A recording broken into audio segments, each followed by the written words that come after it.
Now, when we're doing this, we're measuring it and we're saying, oh, I'm manifesting, I'm not manifesting.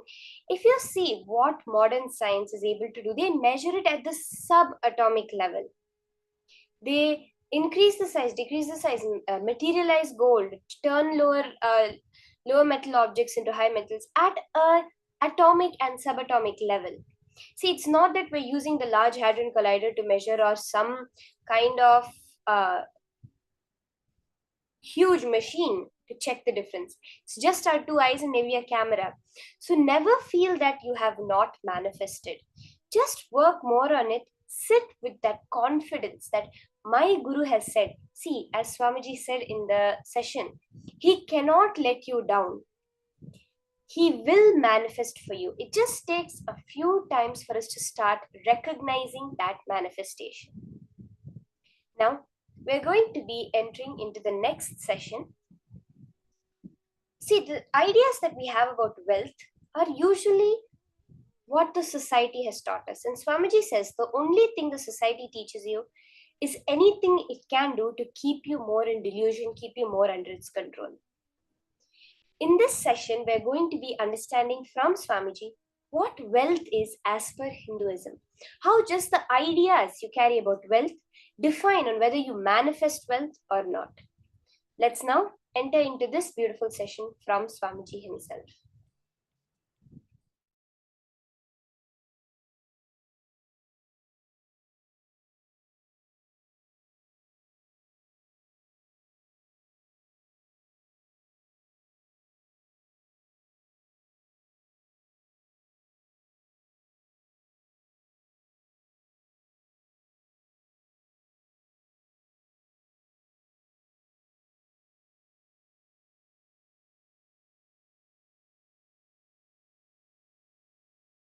First, few basic things. Wealth is not something outside from you. It is extension of what is you. Please understand. You go on accumulating something in your life. If you are conscious, organized, you accumulate wealth. Otherwise, you accumulate poverty. But you go on accumulating something. Please understand, you cannot be in between. You can't say, no, neither I am progressing, nor I am losing. No. Either you are progressing or you are losing. Means, either you accumulate wealth or you accumulate poverty. Accumulation is your life.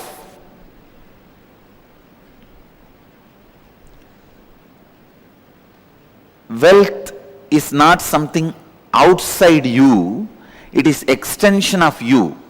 What you feel about life, what you feel about you, all these ideas only decide whether wealth is going to be around you or not.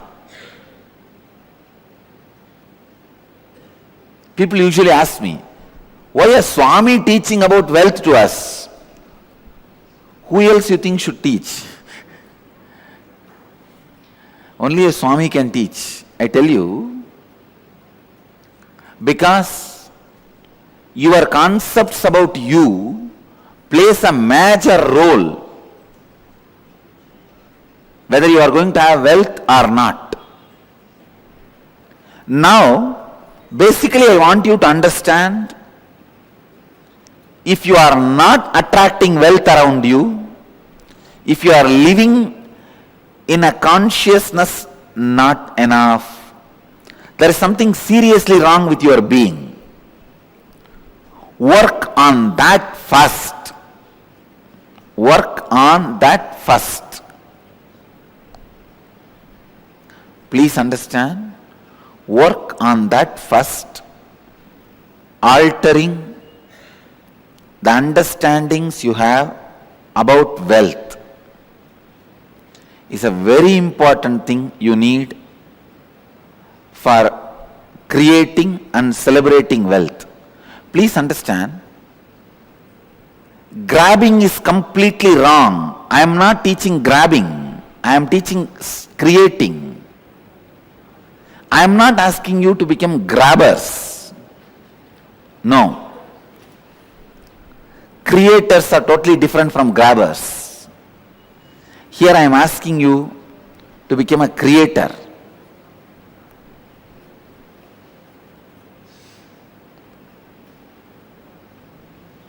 Wealth is not just money and gold alone. It is a space in which you feel abundance. I am not saying without money and gold start feeling abundance. Have enough and have the space enough, both. Have enough, have the space enough, have both.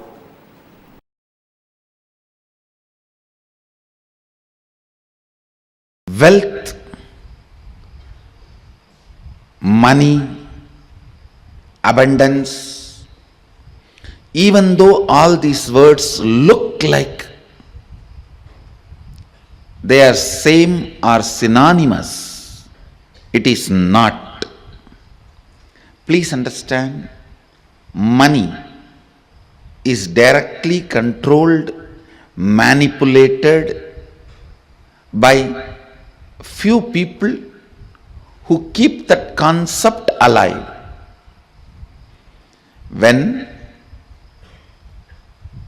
brilliantly, intelligently, few people play with your greed and sell you some concepts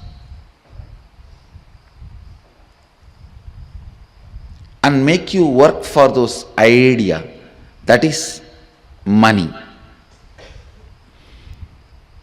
Money is not abundance. I am not saying for abundance money is not required, but I am saying money itself is not abundance. Please understand. Abundance is overflowing ecstasy, confidence in you that you can exist. Your existence is joyful, blissful for you and the people around you. Please understand.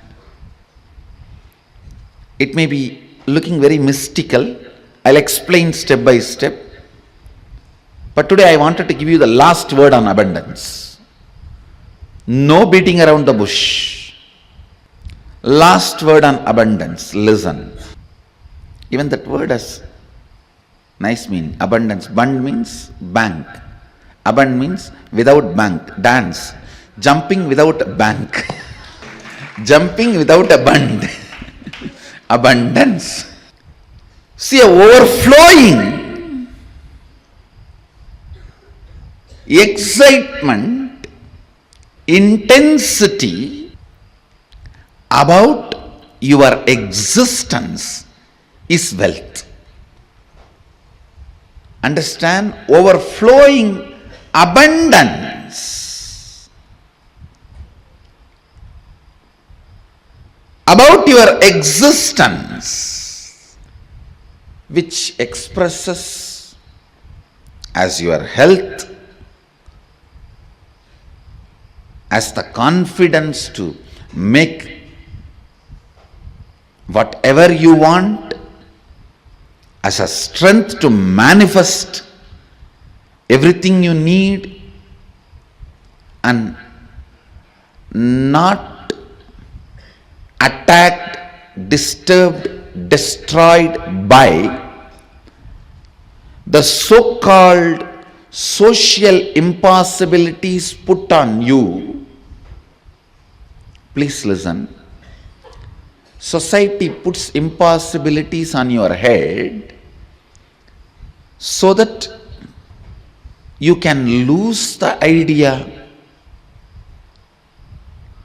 you can lose the purpose, you can lose the goal, of your existence. Please understand.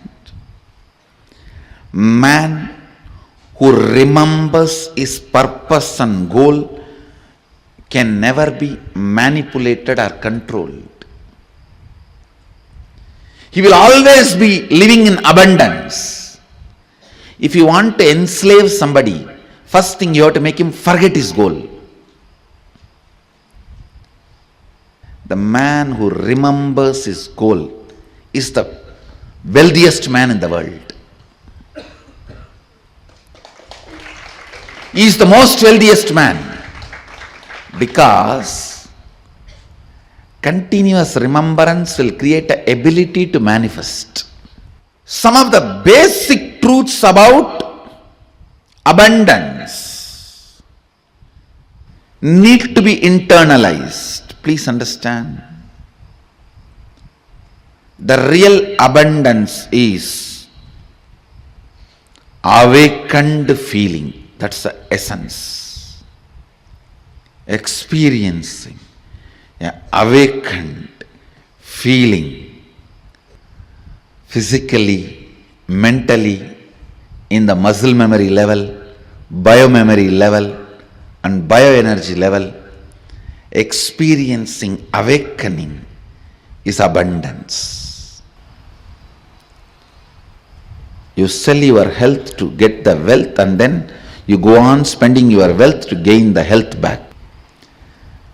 The idea, the concept with which the wealth is generated, you have been asked to work, is wrong. Doubt that. How you feel? Actually, this was told to me by my guru. If you feel every rupee added to you makes you more rich, you should feel much more richer by every long breath added to you. Every long breath, the energy it awakens in you, energy it radiates through you, is equivalent to every rupee accumulate. He told in the sense of that the Kundalini energy which is functioning in your system is more important than wealth. Let me explain more detail. Please understand. Poverty is nothing but deciding to live without finding solution for your problem. Somebody came to meet me. The person knows all his problems. Almost 6-7 hours we were discussing only his problems. He himself says, I am not interested in solutions, Swamiji. I told, be aware of negative people. They will find a solution for they will find a problem for every solution. See, if you go to a positive person, he will find solution for every problem. If you talk to negative people, they will find a problem for every solution. And still, after talking to negative people for hours, if you are not drained, you are an incarnation. Poverty means knowing your problem, does not want to solve it. Richness means constantly being alive. Please understand, being alive is enough. You will not tolerate the existence of conflict and confusion and dilemma. All I am requesting you to get out of poverty is just increase the number of your waking hours. Nothing else.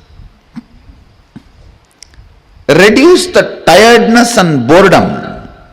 The time you worship Nidra Devi Puja, reduce that time, that's all.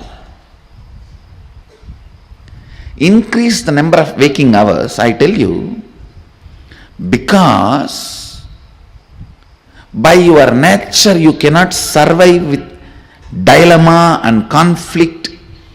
You will start finding solution. You will push yourself towards the solution. You won't keep quiet.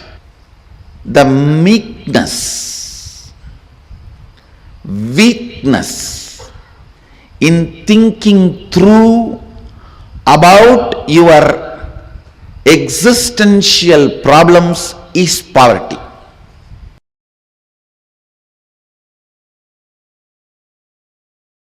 See, money is simply extension of your understanding about you, your strength on you, your strong belief on you. I am not talking something impractical, please understand. No. I am not talking anything mystical or impractical. Whatever I am talking is a formula.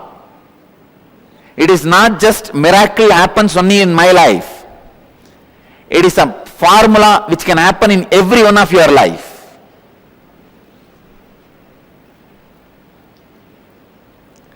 The right attitude towards money is, please understand, the right attitude towards money is, it has utility value for the things you want to do. Neither suffer with the feeling I don't have enough, nor be overloaded and develop arrogance or ego or influenced by having it. Neither be influenced by not having, nor be influenced by having.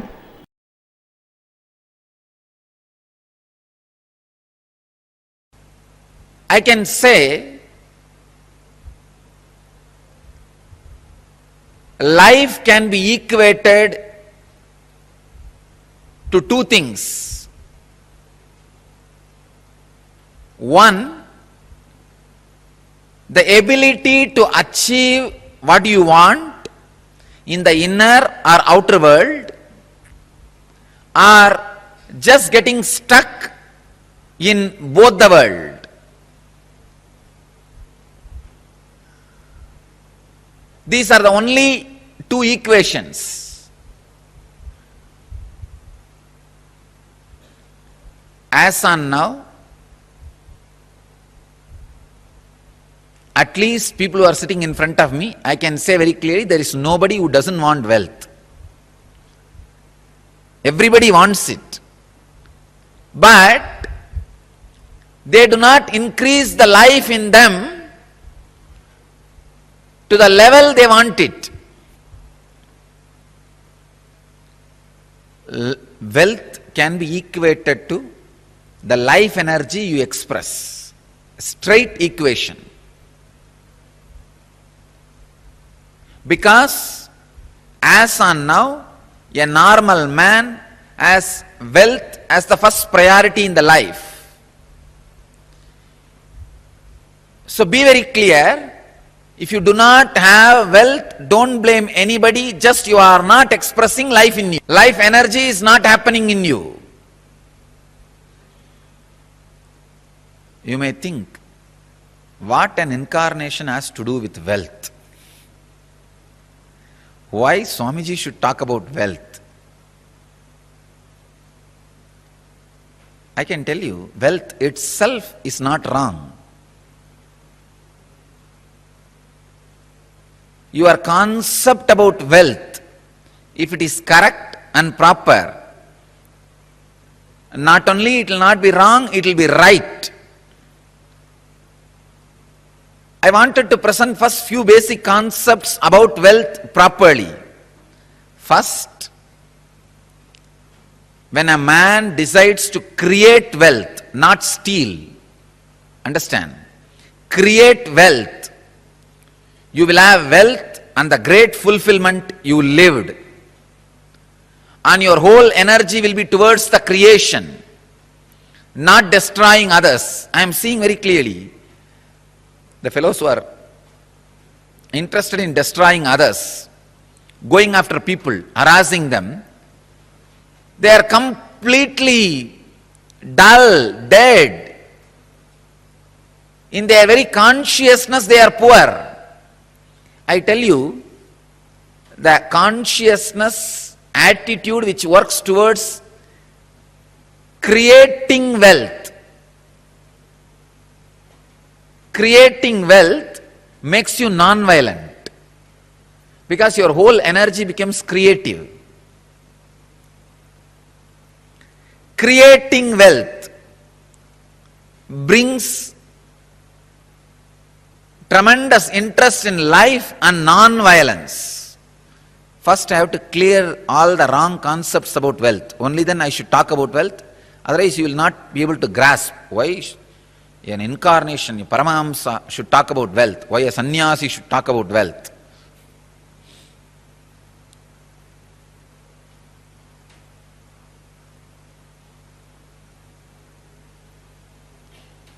Only he can talk about wealth because he has gone beyond wealth.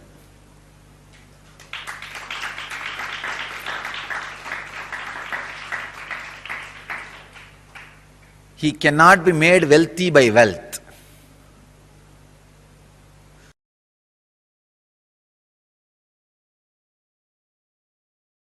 What is wealth?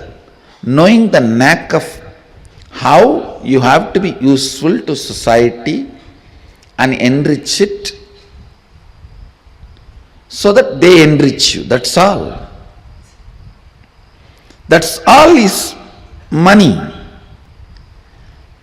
If you think money is too big, just by making it you will become tired. That is the biggest poverty. Please understand. Just by making it, if you become tired, you are working, functioning out of the concept of poverty. You will make, but you will not be there to enjoy, somebody else will be enjoying. That is why I am saying, make money without thinking it is too big. Make money knowing that it is the dust which flies while you walk. I have to here put it on record. One of the statement I heard from my guru, நடக்கும் பொழுது பறக்கும் தூசி என நினைத்து செல்வோர்க்கே செல்வம். I'll translate. While you walk, the dust which flies, the feet dust which flies, equating that to your wealth, and the person who walks, the wealth follows him. Understand?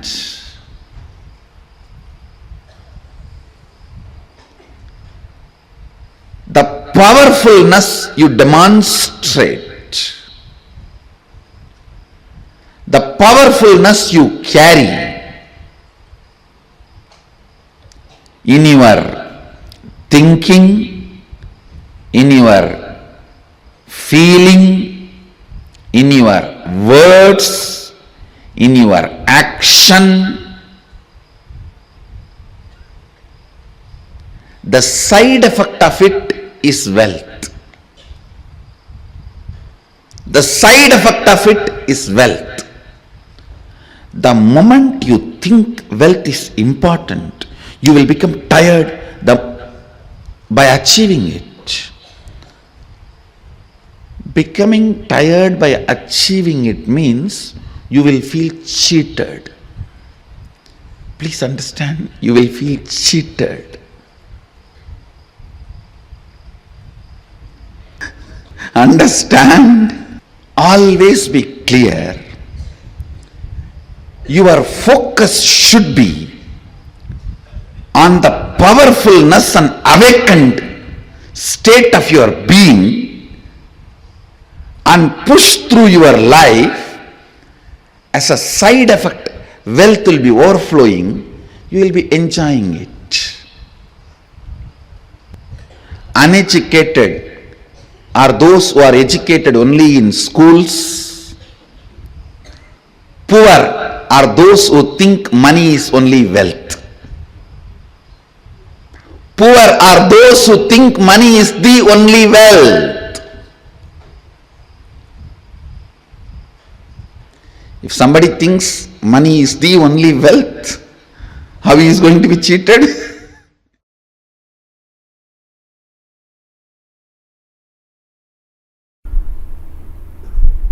Even your professions, careers, build as per the Hindu tradition and Hindu scriptures, because they are so much of life positive. And I tell you, the wealth you generated by being life positive is awarded to you as your richness in any plane. Please understand. With all my integrity to Sadashiva, I give you this cosmic legal advice. For example, if you are a doctor, an ethical doctor, and you are serving the life and making money, that wealth comes with you even when you go to Kailasa or Swargaloka, or when you come back to planet Earth. Please understand. I am very responsible when I am uttering these words. These are really true. But if you kill somebody, murder, sell alcohol, or sell meat and make money, not only that wealth will not come with you when you move to different planes, that sin and the torture and the suffering follows you wherever you go. One of my close disciples who listens to my words, I told him, see, I can relieve you from any sin, but don't run non-veg hotel. Even I will not be able to help you handle when you leave the body. He listened and left it. He left the non-veg hotel. That was his profession, his bread and butter. But he said, Swamiji, you said, that's all, no more. He just shut it down. Contribute. For example, if you are running a software company and making money, it's a contribution. It's good for you. Contribute and make money. If you are selling house, doing real estate, it's good for you. It's a contribution. In that, making profit is not wrong. But fundamentally, it should be contributing to humanity. Never do this meat, alcohol, that kind of business which is harming the beings. Same way, tobacco. Never, never, never do that. Tobacco,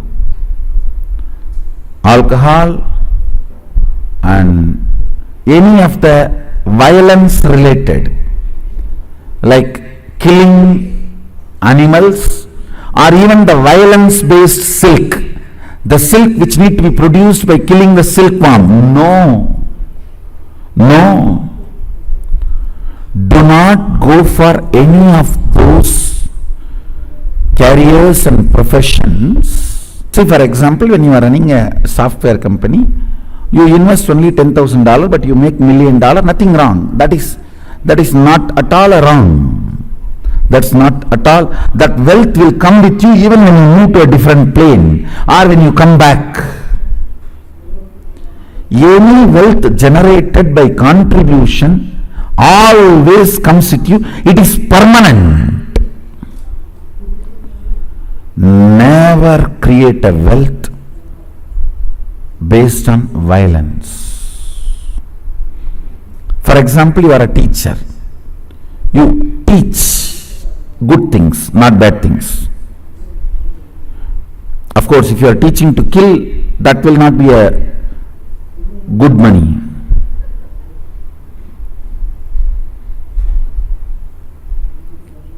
If you are teaching people to contribute and generate wealth, that will come forever with you.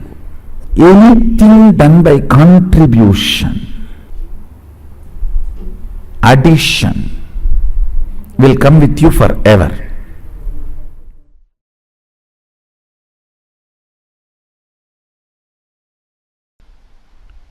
The first step we need to do. The first step we need to do. Looking back, the gap between your desire and your cognitions. How you started perceiving wealth, money.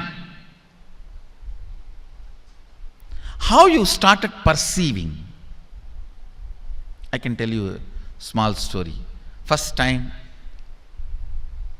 how I was introduced to money and started interacting with money. I still remember my 3rd birthday. My father has given me a Ganesha who actually ate food. If you have read my biography, you would have read the incident.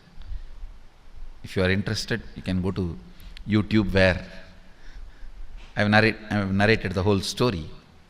I was given that Ganesha as a gift and I was so curious and busy with playing with the deity. And then in Indian village we have a habit, all the family elders will give coins on the birthday as a gift to the kids. So I was sitting and playing with my Ganesha and all the family elders came. I am supposed to bow down to them. It's a tradition. So I touch their feet and they will give money. A lot of money got collected. Must be some 70-80 rupees. In those days it's a big money, and for a kid it's a too big money. And it was too much of coins and notes, so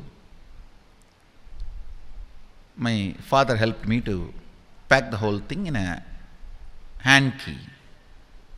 So I looked at him and asked, what should I do with this? He said, you can buy whatever you want. I said, I don't need anything. I only wanted this Ganesha. You already gave it to me. I don't need anything. He said, then you can give it to anybody you want. So I just called all my cousins, brothers, everyone was playing. I grew up in a large joint family. 27 of us grew up together. So it's almost like a one school, small school. So all of them were playing. I called in my loud voice, hey, anybody wants, come and take this money. I don't want it. So 4 or 5 kids were running and my elder brother ran fast and took the whole thing, whole hand key. My father told me to tell my elder brother to share everyone, to share with all. I said, I have decided I don't want. And I said, whoever wants, take it. So he took it. How can I interfere in this after that? It's up to him. I will not even interfere, giving any further instruction to how they should share or who should share and all that. I said I don't want. That's my first relationship with money. I still see very clearly that's the same relationship.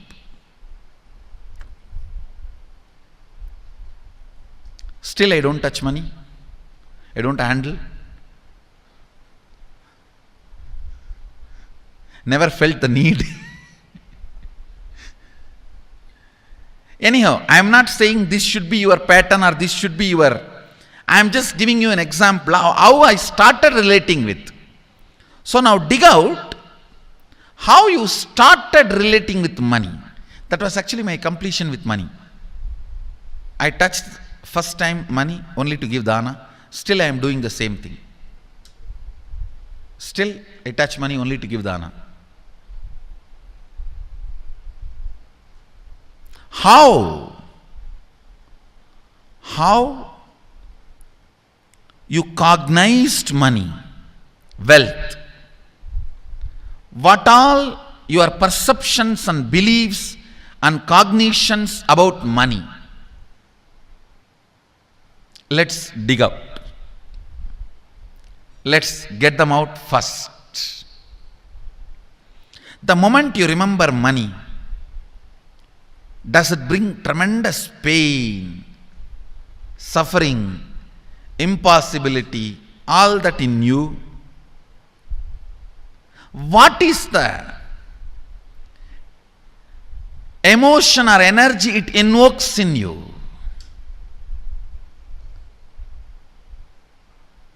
So put your pen to paper and just keep writing whatever comes to your mind.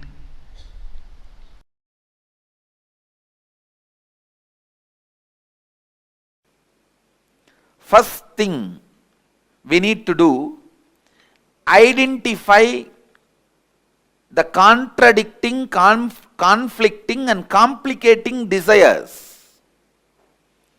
What all the desires you have which contradicts, conflicts, complicates. First, conflicting desire means having a desire which conflicts itself.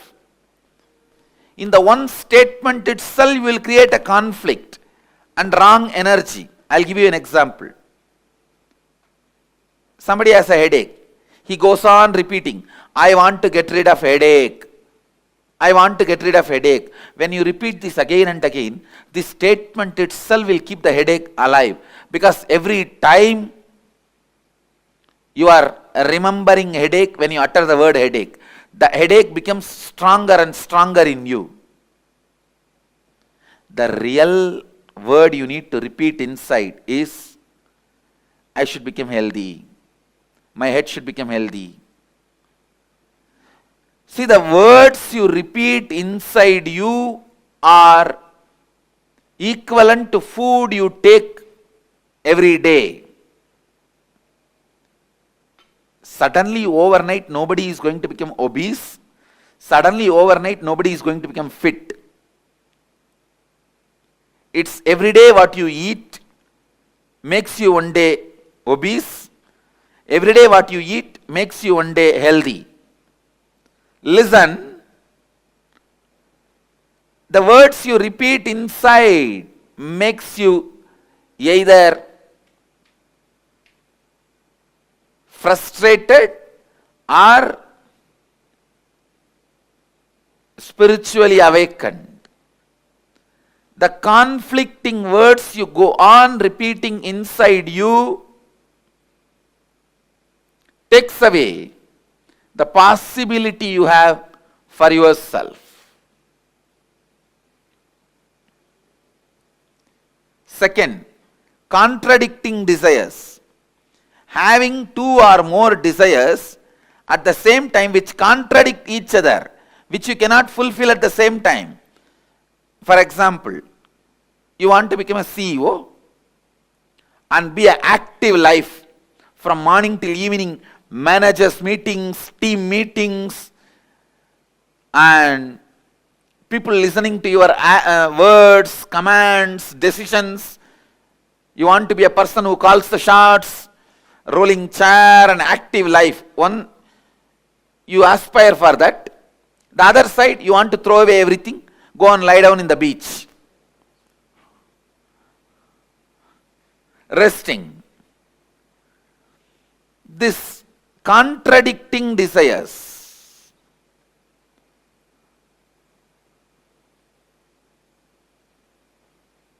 Same way, third, complicating desires means having a desire which gets complicated without direct understanding and right clarity. This is when you don't have intelligence to take the direct and straight steps to fulfill the desires. You go round and round and round. You want money, but you are working in the direction of having name and fame. You go round and round and round, fulfilling something else. It's like you want name and fame, but you are working in the direction of having money. I'll give you an example. You want to learn painting, but first you learn stitching and then drawing. Finally, by the time you learn painting, you have become too old. This complicating desires, understand that many times you want pleasure, but you get into painful lifestyle. It's like the joy you enjoy when you are romancing and dating, you want that permanently and you get married. That's it. I think this example everyone understands. If you are getting married, for the sake of retaining the joy you experience while you are romancing and dating, that can be a very apt example of complicating desires. What you want is different and what you do is different. End up in complication. Now, please sit and dig out the contradicting desires, conflicting desires and complicating desires you have. Cleansing the pranamaya kosha. And please start digging out these patterns and engrams.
Nityanandam, so beautifully, Swamiji had actually explained to us about what is wealth as per Hinduism, what is abundance, what makes one wealthy, and who's the wealthiest man. When we redefined all our fundamentals. And Swamiji also explained to us about Swamiji's relationship, the very first relationship Swamiji had with money, and gave us such a beautiful explanation, detailed explanation on what is conflicting desires, what's contradictory desires, and what are complicating desires. If you have understood these things so far, can I request all the participants to take a few minutes and post what you have understood? Please take a few minutes and post what is it that you have understood.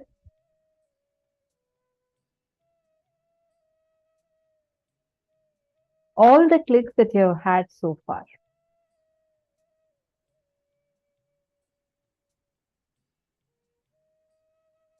Whatever you have understood as, okay, this is what wealth as per Hinduism means. And this is what I have understood, like that, whatever understandings you have had.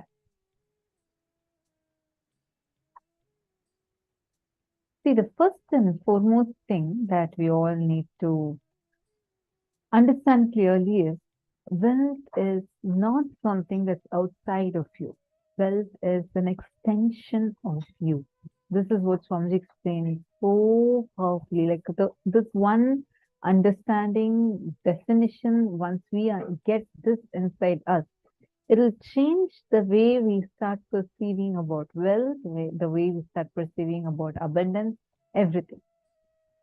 what you feel about life, what you feel about you. All those ideas decide whether wealth is going to be around you or not.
Understand, wealth, what you feel about you.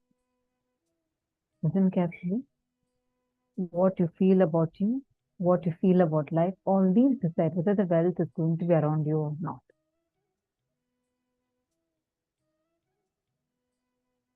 Navare vittasya kamaya vittam priyam bhavatyatmanastu kamaya vittam priyam bhavati.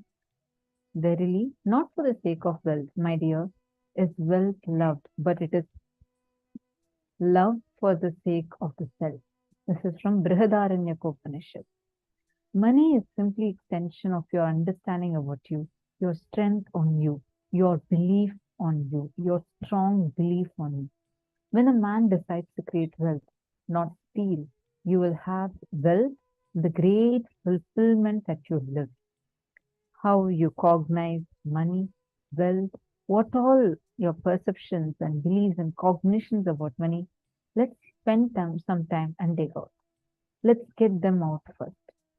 The moment you remember money, does it bring tremendous pain, suffering, impossibility, all that in you? What is the emotion or energy that it invokes in you? Put your pen to paper and just keep writing whatever comes to your mind. Whatever is your relationship with wealth, you're going to spend a few minutes and you are going to write that down. When you remember wealth, the idea of money, abundance, money, being wealthy, what is it invoking inside of you? See, of course, you will have a desire to earn wealth. Nothing wrong. Like Swamiji said, the moment you're clear about the concept of what wealth is, there's nothing wrong in you wanting to have wealth. If the relationship with wealth becomes right for you, then the wealth is not only not wrong, but also will be right for you. So let's spend a few minutes and let's understand, analyze, and understand what is our relationship with wealth. Ready? Should we all enter into this? Can I request all the participants, please come on camera. And today's day, you need to be fully internalizing every step by step of it. All right? Only then you're going to be understanding and cognizing whatever we are sharing with you in the class, you will understand that more and more deeply inside of you, and you will also be able to start looking in and mapping rightly for what you are having.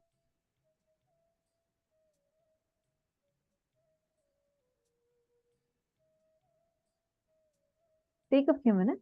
First, list down what is your relationship with money. Means, what do you, the moment you remember the word money, the moment you remember about wealth, what does it bring inside of you? Does it bring tremendous joy, tremendous pain? You feel very bad inside of you. What is it? Take a few minutes and please spend that down. Are all of you understanding so far?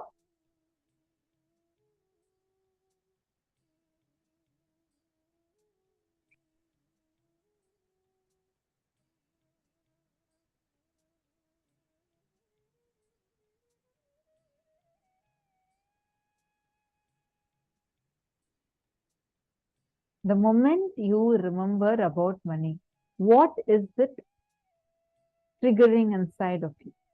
What kind of a pain, or you feel like money is impossible for me to achieve? I have wanted money so badly, so many times, but I never could achieve it. What kind of emotions does it trigger inside of you? Come on. If you have understood and started writing, please put in the chat that yes, I have understood and I'm writing.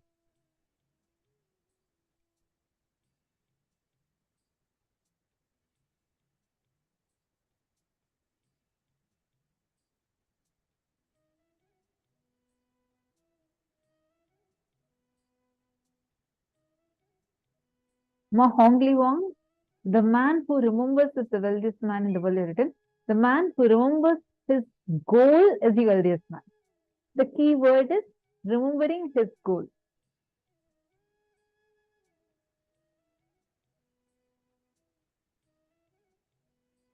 I don't like money because my mother always makes tension because of that.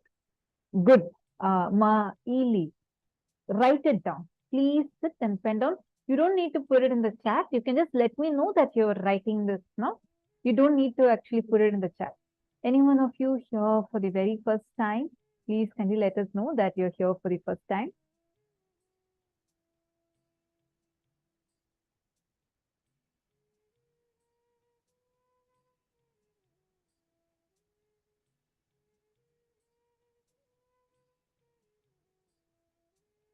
Good, Ma Alexandra, write it down. You all take a paper and pen and write down what you're having as your relationship with money. What does money make you feel?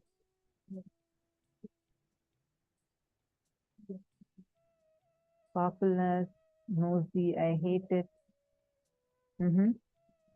Write down, write down.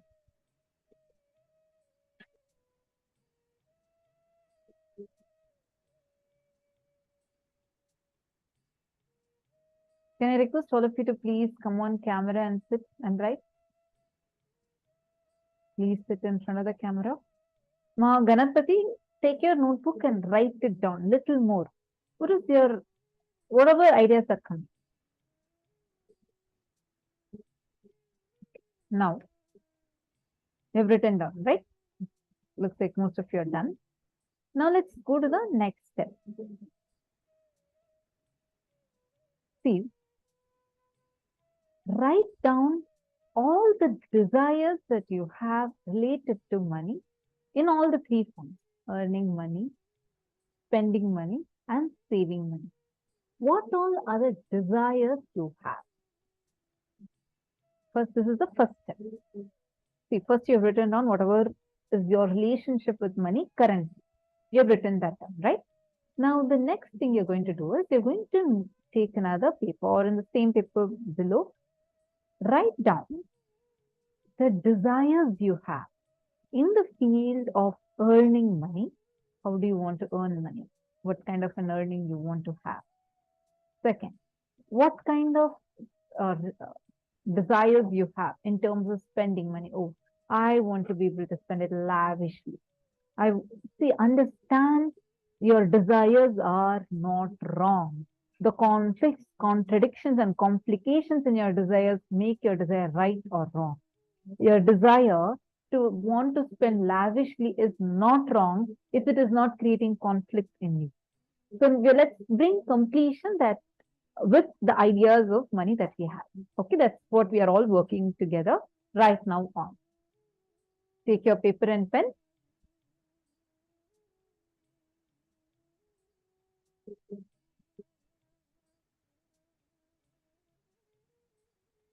Ma Ganapati, what you have written down is more coming into the next step.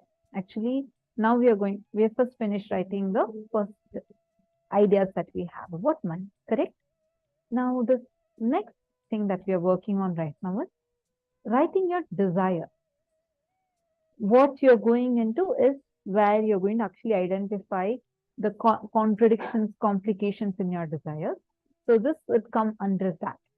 First, you write out all the desires you have in terms of wanting to have money, like how to earn money, how you want to save the money, how you want to spend the money. Please take a few minutes.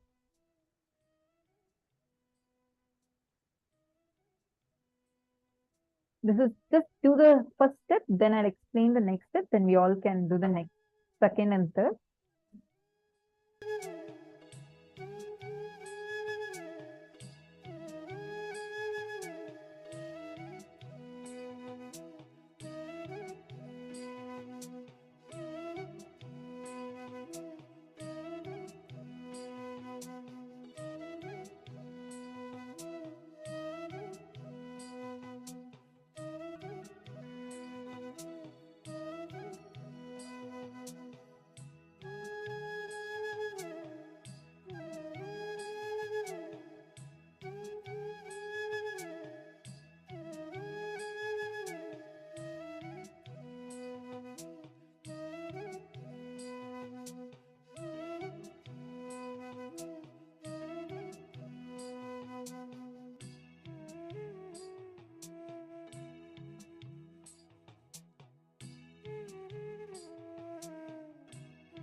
Okay, wonderful.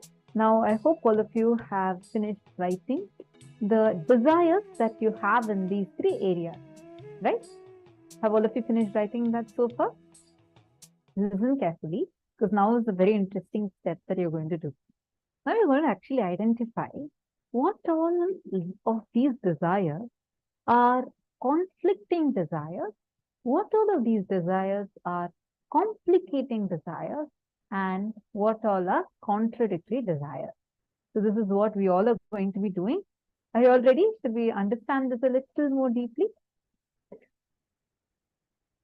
Listen, actually, this really clicked with me the first time I heard it. So every Paramashivam, I make participants do this. Just close your eyes. You're all going to just visualize whatever I'm going to be telling you a few things. You're going to visualize that now. All right? Please close your eyes. I am walking. I am running. I am standing. I am sitting. I am swimming. Visualize whatever I'm saying as the actions you're doing. I am talking. I am dancing. Right? I am not sitting. I am not standing. I am not singing. I am not swimming. Relax. How many of you notice every time we said the word I am swimming or I am dancing, I am singing, I am walking, you were able to clearly visualize an action. But the same thing when it comes to I am not standing, I am not singing. You did not have a positive action for it. You either visualize, if I'm saying the word, I am not standing, you will probably visualize yourself sitting or probably jumping, right? There is no clear action for this negative word. Like whenever I'm saying a not, your mind can't actually perceive it. How many of you are clicking with it? How many of you are like, yes, that's right. Please post it in the chat if you're able to click with it. When we say the word not, how many of you are noticing that you cannot visualize it? Saint Dennis, Kalai Selvan Ayya, and Satyajata Ayya. Okay. Robert Ramaya. Okay. See, And Deepak Katar. Okay. Good. Happy that all of you are able to grasp it and understand it clearly. Listen carefully. This is what we are doing in our life also. We keep saying, I want to get rid of this poverty. I want to get rid of this poverty. You go on visualizing poverty. You go on empowering that word poverty.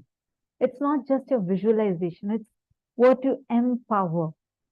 And then you think that, okay, I keep saying every day, I create my desire saying that I don't want to be poor. Look, again, I end up being poor.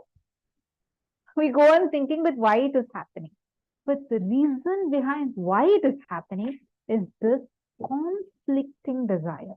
Meaning, in the same desire, you have a conflict within it. How many of you are getting it? In the same sentence, you have two things conflicting. I want to get rid of my headache. You want to get rid of it, and you also have, in the same sentence, you're also having another word which it is empowering that headache. You cannot visualize these negative things. That's why in Gurukul, actually our original language, how we talk in Gurukul is like, it will not be as I, me, my, no, not. We will usually say avoid wanting, zero. That's all. So there is zero negative words, and like it will be as Mata Supriya wants this. Mata Supriya avoids wanting this. This is a very amazing. I feel so blessed growing up in Swamiji's Gurukul, because the language that we were trained to talk is this language. Now, for the sake of programs, so that like people also understand, we say I, me, my, or say no, not, all of these. But originally in the Gurukul, we do not talk these words. See, because the negative words actually don't have the no or a not, does not have any positive visualization. Instead, you go on empowering these negative ones. How many of you are understanding this? If you're understanding this, can you all put yes in the chat?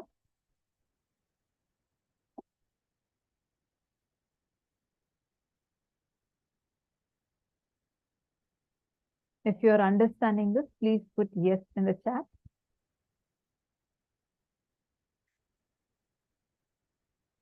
No. Okay. See, Deepakaya, listen to this carefully. For example, let us say that you don't want to have loans, right? Now, you go on thinking inside of you that, oh, I want to get rid of my loans. I don't want loans. I don't want loans. Now, you're trying to perish if you have that as your desire inside of you. There is no positive visualization. There is no action.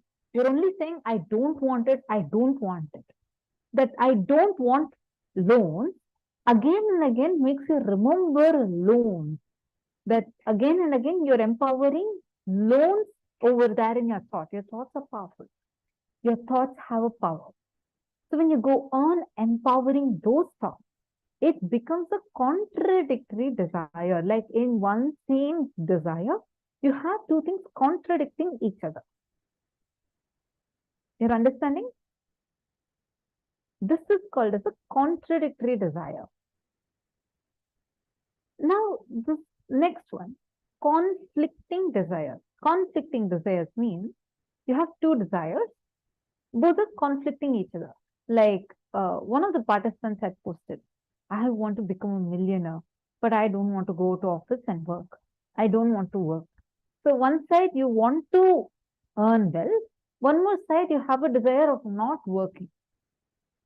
That two things are conflicting desires. Best example, I'm sure most of you would be able to relate to it. You're just saying, I'm going to hit the gym tomorrow morning. You get your gym set ready, you get everything ready, you sleep, and next morning you also have a desire to go and hit that snooze button on your alarm just to have a little more sleep. And you miss your gym. So this Like where you have one desire at one point in time, one more desire at another point in time. These two are conflicting with each other. So these two are called as conflicting desire. First, we learned about contradictory. Same desire, but it's like a negative desire that you have. You are empowering something that you don't actually want to have. When you say the sentence, I really don't want this headache. Instead, you should empower it as, I want to have a healthy body. See, the very visualization in you will change. When you say, I don't want to have zones, the things it triggers inside of you, versus when you say, I want to be extremely wealthy. I want to be wealthy. I want to be so rich. The words, the desires itself will give you a different energy. How many of you are getting it now? Are you all clear with this contradictory desires and then conflicting desires?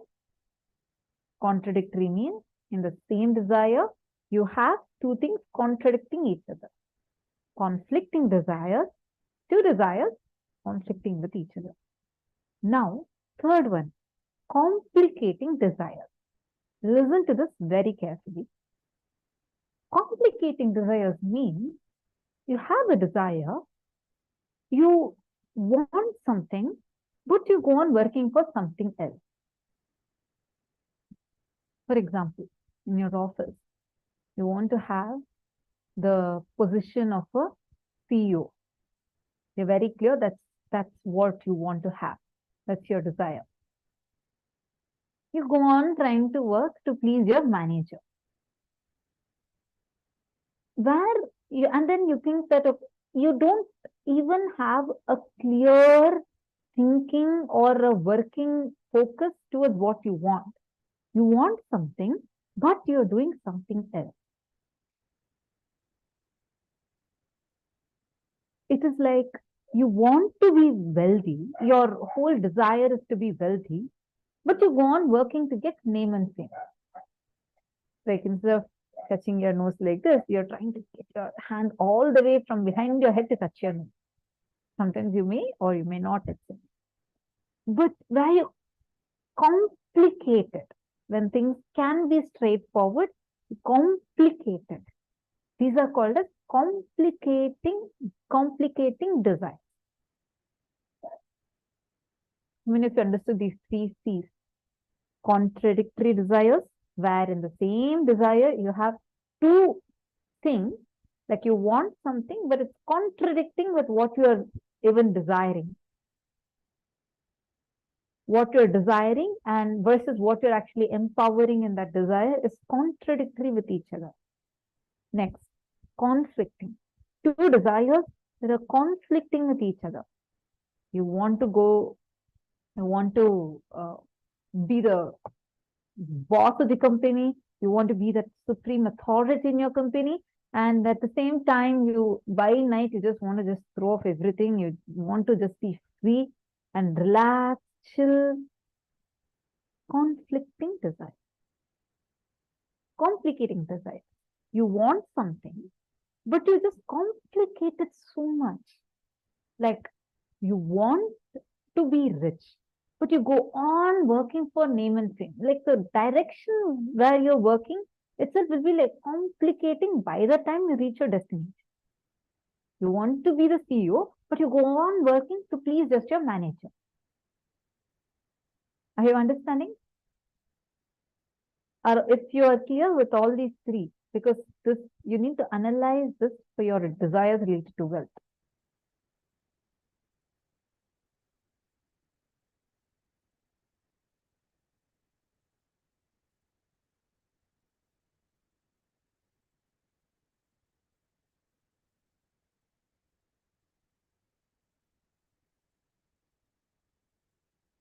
Ma Stephanie Dietius, I went through your message.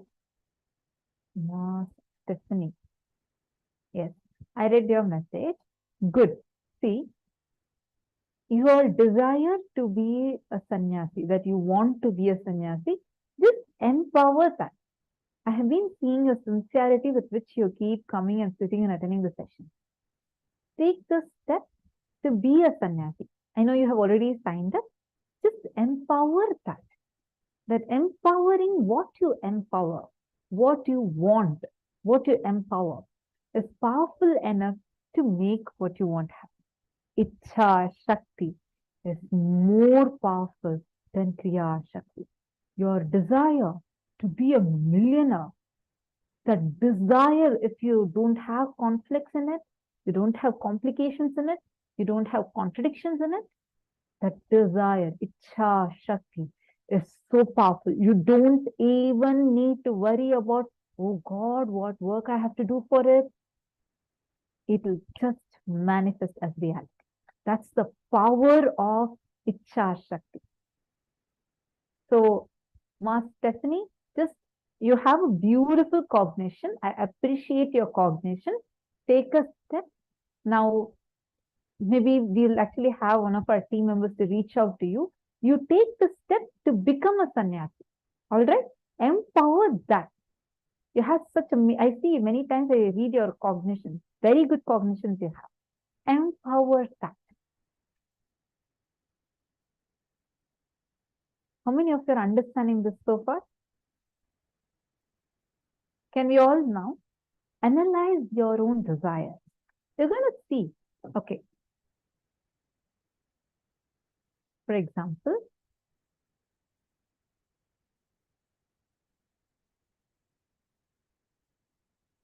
Ma Ganapati.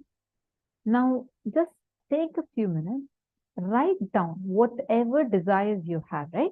All of you listen. All the desires, look into it. How many have conflicts in it? How many have contradictions in it? How many have complications in it?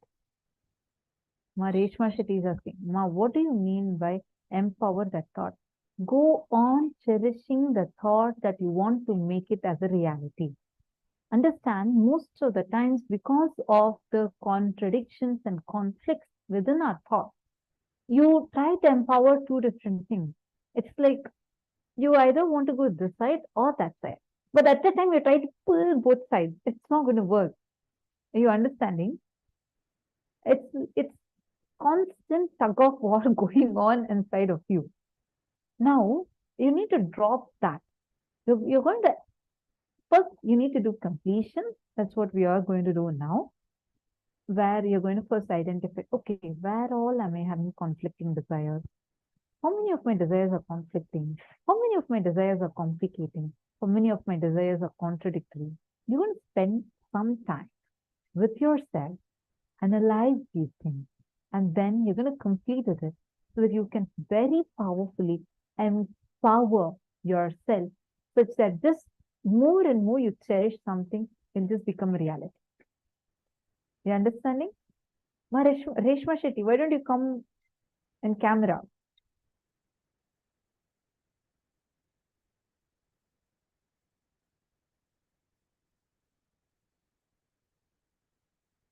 And if any of you are here for the first time or this is your first program that you're attending, kindly let us know in the chat. If you are wanting to be anonymous, like you don't want your names to be read out, you can just message the PSM Tech Team ID. That would be the ID through which you're seeing our feed in all of your rooms. You can just message directly to that ID. And even if your questions that you don't want us to read out your name, you can just message us a direct message to that ID.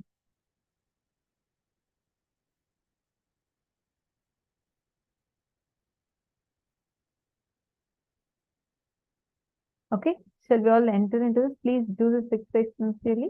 And if you have any kind of questions or doubts, feel free to ask.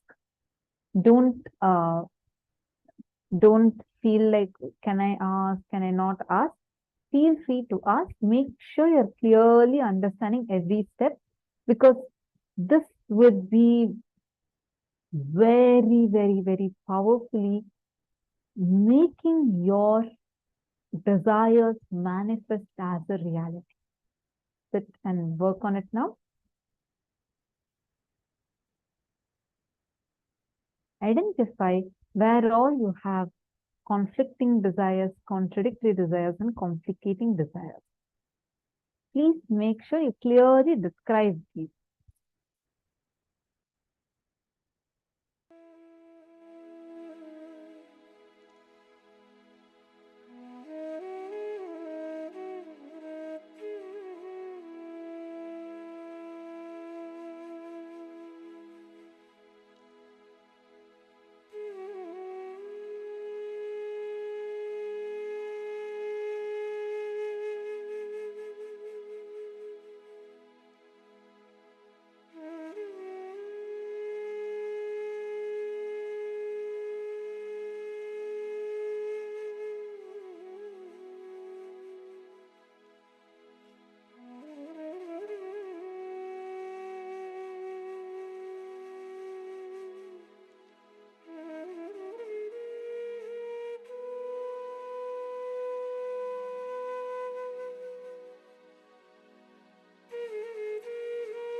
All right. Now, I hope all of you have written down clearly seeing, okay, which all are my conflicting desires, what all are my complicating desires, and what all are my contradictory desires. Have all of you finished writing? If any of you have any questions during this, please feel free to ask. You can post it in the chat.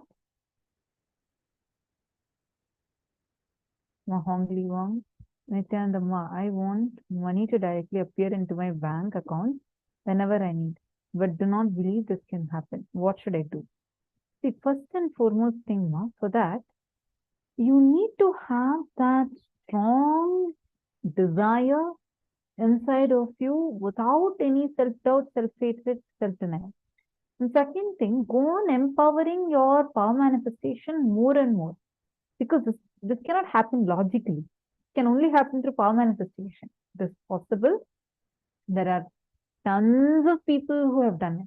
And sometimes when your intention for something is so strong, when that intention is so powerful, it is powerful enough to break free from those contradictions, complications inside of you, and it just becomes reality.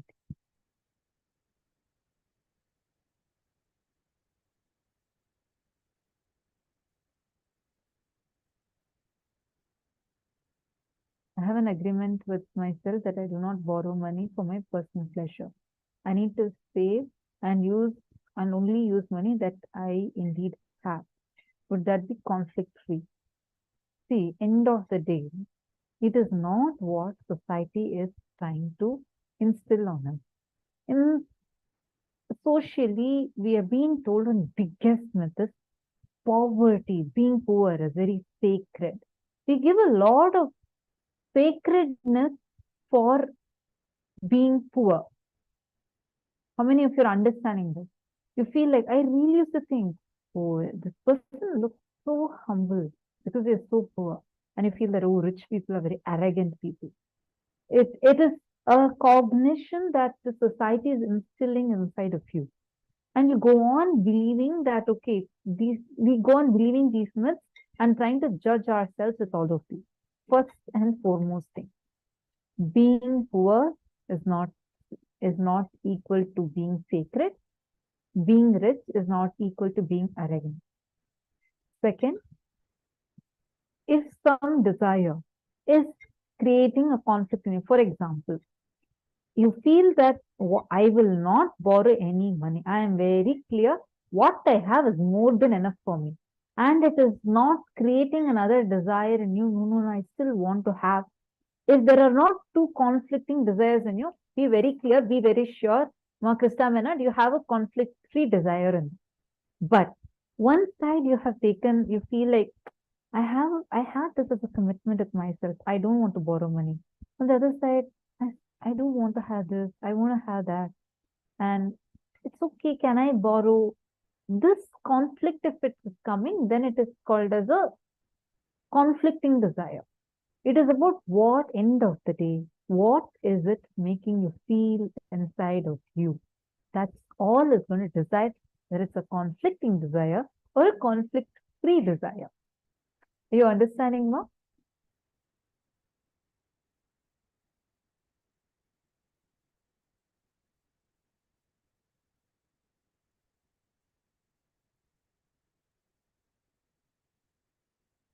Okay, wonderful. Sonal Gupta, Nityanandam, this is the first time you're here? Ma Sonal Gupta, Nityanandam, is this the first time you're here?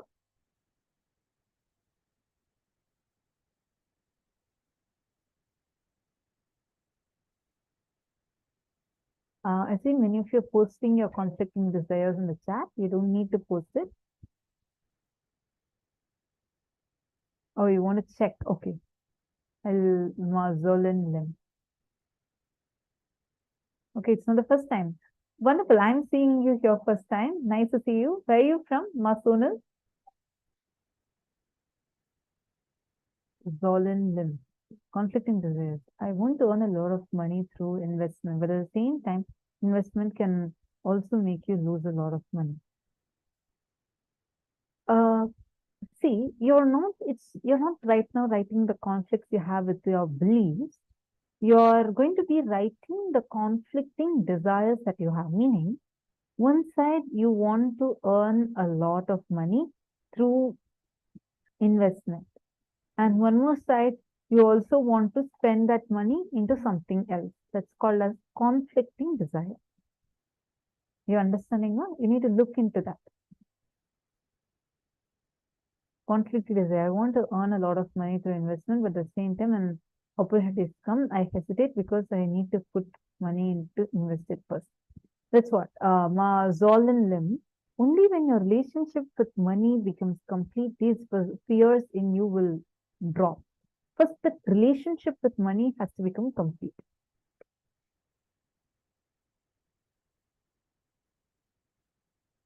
Hate making money, but love donate. Is this creating money conflict? Not really, but you don't want to make money, but you feel like you want to donate, and the donating thing, if you are also having a fear associated with it, that, oh God, if I keep donating, how am I going to gain money? Because I hate making money. Then that's a conflict. Zolan Lim, listen carefully. No worries, I'll explain to you. Listen step by step. Okay? For example, you want to have a huge money, like you want to really earn a lot. At the same time, you are afraid to take any step, like what you've identified, right? So you also don't want to take a risk. That would be a conflicting desire. You're understanding now? Same thing you've written, just write it a little more deeper. You'll understand the conflict in it. If any of you are not understanding, feel free to ask, and I highly recommend all of you to please be on camera and attend the session by being on camera.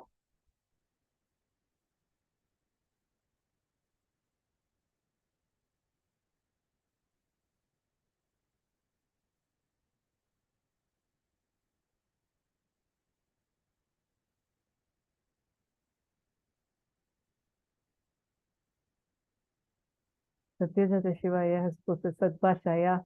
That's what we speak in Gurukul. In Gurukul, it's always, we will avoid saying like, I, me, my, no, not. It's very, very different. It's where we'll be saying avoid, zero, and mostly it will be positive sentences. So what we want, what we are talking, it will be very clear what we want. All right. So now, I hope all of you have understood and done the exercise. Let's move on to the next session. We are going to be entering into the power manifestation section now.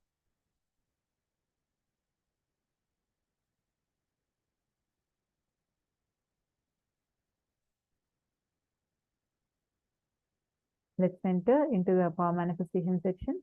We have Manitya Shambhananda who's going to be joining.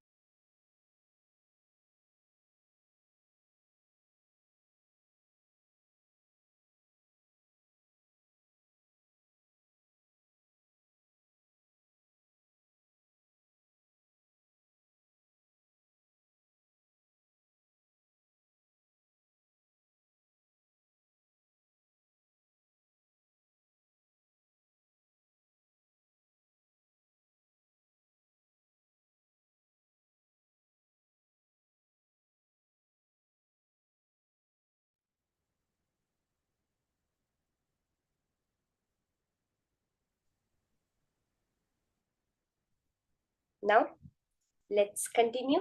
And with this completion space, the more and more we do completion, all the energy that up till now that has been going into those incompletions, into those conflicts.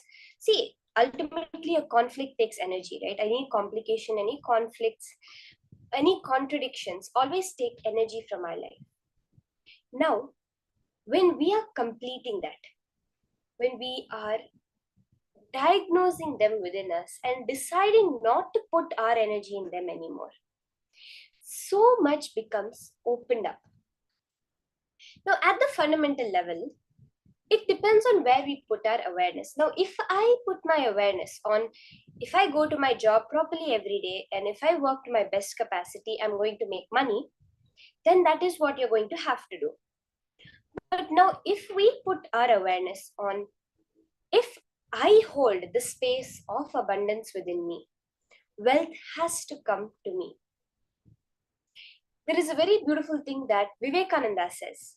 He says that in my country, when he had gone to the US, he says that in my country, if we want wealth, we go and sit under a tree. Anything we want in Hinduism, we go sit under a tree and meditate. Why? Because of the fundamental understanding that science that there is nothing external. It's only the consciousness, the way you create your space is how the external world manifests. Take the example of a dream. Okay, now you're going to go to sleep and then you have a dream. Now in your dream you have, let's say you have a huge shop you're running and you're earning so much money. You're just sitting in home the whole day. You don't have to do anything. You have a business, it's running on its own and you're earning so much money. But that money you've earned, when you wake up, is it useful for you? No. Same thing in the dream. You're being chased by lions, by tigers. You're about to die. You have one side a cliff with a snake pit below, and this side you have 3 lions about to jump on you. Is it going to matter when you wake up? Or even something simple, you break your leg in your dream. You're not going to go to the hospital when you wake up. Because you know that it is your own projection. Swamiji very beautifully says, the money, the wealth you have in this reality and in your dream reality is one and the same. The same way as I can create an infinite amount of wealth in my dream, I can create it even in this reality. The minute we understand that this reality is a projection of mine, it's designed, it's created by me. Now, when we apply this to power manifestation, the object in front of me that it's of a defined size is what I have put out there. I have colored it like that. I have drawn it and I have colored it of that size. So if I decide now, I can just erase it and draw it much bigger. Are we all understanding this? Now, let's do the power of Mahima again, where we're going to increase the size of an object.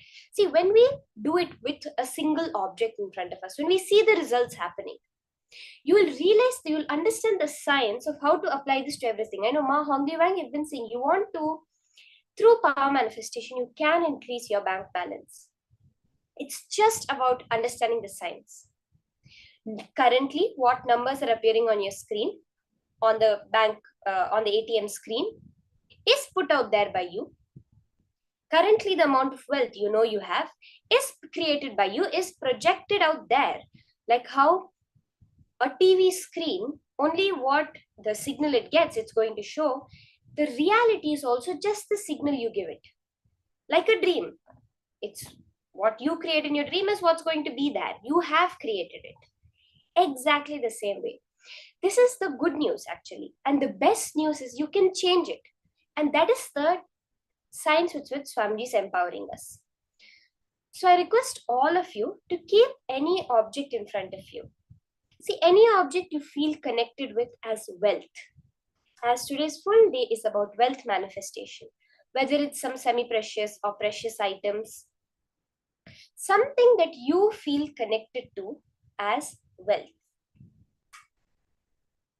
Can I request all of us to keep some object in front of us? If at all you have some deities that you feel very connected to, you can keep that. You can use your Atmalinga also. Measure its current size and take a photo right now. So if you have a scale or a measuring tape, you can use that. Or else you can just take a piece of paper and outline the object with a pen or pencil. take a before photo. You can take a timestamp, you can install a timestamp app and take a before photo of your object.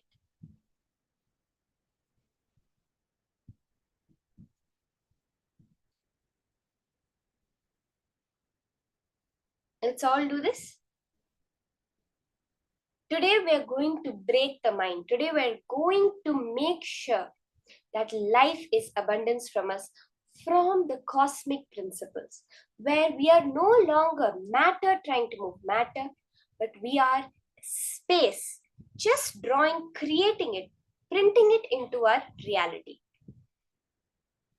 Now, once you have measured the size of the object, sit straight, start chanting the Mahavakya intensely. Connect to Swamiji. Now, here's a very important thing. If we focus on the result of what is happening at the matter level, if that's where our attention is, we are again reducing it to matter. Forget that there's an object in front of you. Forget that you want wealth. Forget everything. Unclutch from it. Just sit and remember, I am Paramashiva. Om NITHYANANDA Paramashivoham. I am eternal bliss. I am Swamiji. I am the ultimate auspiciousness. I am Paramashiva. The Mahavakya, that frequency, chant. Raise yourself. Just sit and experience yourself as Paramashiva. Anyways, it is Paramashiva who is manifesting my reality now. Do not try to think, oh, is it manifesting, opening one eye, checking, oh, yo, has it moved? No. Sit till the end of this round. Chant the Mahavakya intensely and drop any cognition you have of an external reality. Just chant the Mahavakya, unclutch, and go into your inner space. See, this is all very much possible for all of us. We see from the life of Agastya, where when the mountain, Vindhya mountain, got jealous of Meru. So there's a story, there's an incident from the Puranas that say that Vindhya got jealous of Meru, saying that the sun does pradakshina, does the circumambulation for Meru alone. Why not for me? I will block the sun. And he starts growing taller, taller, taller, taller. He grows so tall that he starts blocking the movement of the sun. So the Vindhya mountain is situated between the north and south of India. So the southern area of India starts needing the sunlight because, as they say, darkness is the place where the demons arise. So all the devas go, Surya Deva goes and prays to Rishi Agastya. Please, we need your help. So Agastya goes and see, many people try. Paramashiva comes, Vishnu comes, lot of people come to try to stop Vindhya, but he's not ready to listen to anyone. But just the space of Agastya, the Guru, when he says that, Vindhya, I need to go that side, I'm very old, I cannot climb all over you, you reduce your height, as soon as I come back, you can increase your height again. Saying this, Agastya goes and never comes back. But see the power, he was able to reduce the size of a mountain itself. This is the extent that is possible for each and every one of us. It is not a story. It is very much a science that all of us can experience. Let's all start. Chant the Mahavakya intensely. Connect to Paramashiva, unclutch, and manifest the power of increasing the size of your object.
Nityananda Paramashivoham.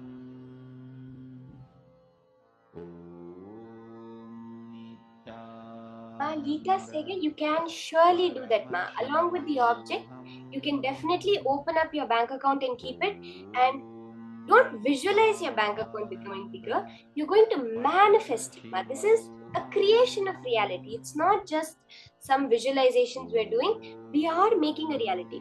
See, it's very important to understand. Right now, the money you're seeing in your bank account is created by you. That's the good news, because now the minute you understand that it's you who has created it, you know that you can create it as you want. So yes, ma, you can definitely keep your bank account open online and just manifest with that increasing that number. Ma Alexandra, ma, you don't need someone else. You are manifesting it. Ma, you itself can increase the numbers in your bank account. That is the reality. See, our reality is created by us. That is the truth. When you just realize it, you get to play with your reality as you want. To wake up in you. Just remember this one powerful cognition. See, many times we're not able to cognize. How can I do it? Just go with this cognition. Swamiji is Paramashiva. I have experienced it. He is telling me it's possible. He is telling me I am Paramashiva. Imagine, understand, if Paramashiva himself has taken a physical body to come and tell you that you are Paramashiva, how can you not be Paramashiva? Imagine, it's literally God himself has come down and telling you something. Then what a being you must be. Remember that and all the manifestation will happen.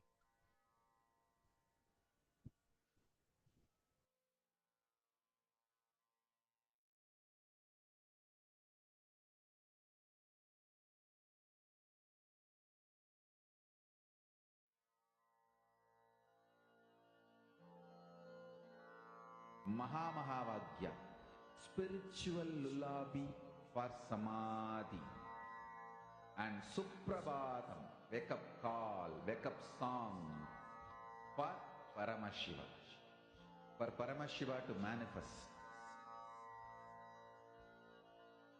With this one spiritual powerful cognition, chant this Mahamahavagya.